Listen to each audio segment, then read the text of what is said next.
Bonjour et bienvenue à chacune et à chacun. Nous allons débuter cette semaine une série concernant celui qui s'appelle lui-même le disciple que Jésus aimait. Je lis dans Jean au chapitre 13, le verset 23. L'un de ses disciples que Jésus aimait était à table tout contre le sein de Jésus. Se tenir tout proche. En 5 occasions différentes dans son évangile, Jean nous parle de lui-même comme étant le disciple que Jésus aimait. Serait-ce de la vantardise? Pas du tout.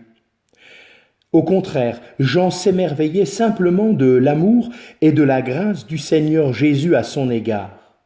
Et il ne sous-entendait pas être aimé davantage que les autres disciples. Son exemple nous apprend qu'il est plus important pour nous d'être occupés de l'amour de Dieu envers nous que d'être occupés de notre amour pour lui. Un frère âgé a dit « N'essayez pas d'aimer davantage le Seigneur, réjouissez-vous seulement de son amour pour vous. » La première fois que nous lisons cette expression, nous remarquons qu'elle est employée pour présenter Jean se tenant tout contre le sein de Jésus. Cette scène a eu lieu dans la chambre haute, la nuit où le Seigneur Jésus allait être trahi.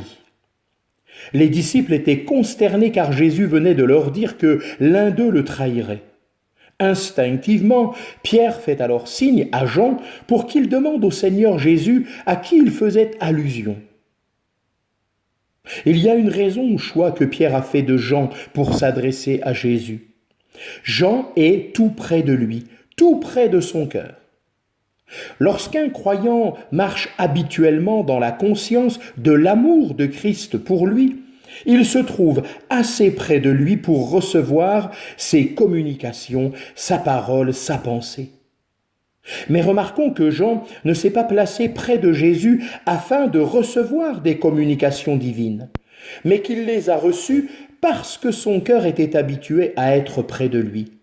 Il demeurait en effet dans la conscience de la réalité de l'amour de Christ envers lui. Il peut alors se pencher sur sa poitrine pour lui poser la question. Il est à noter que le terme sein et celui de poitrine sont deux mots très différents dans la langue originale.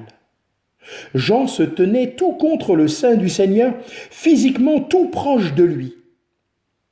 Mais se pencher sur sa poitrine indique davantage qu'une proximité matérielle. C'est la recherche de la communion.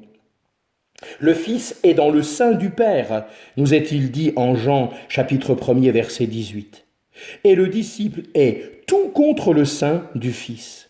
C'est une place de proximité qui permet la communion, une place ouverte à nous tous. Amen.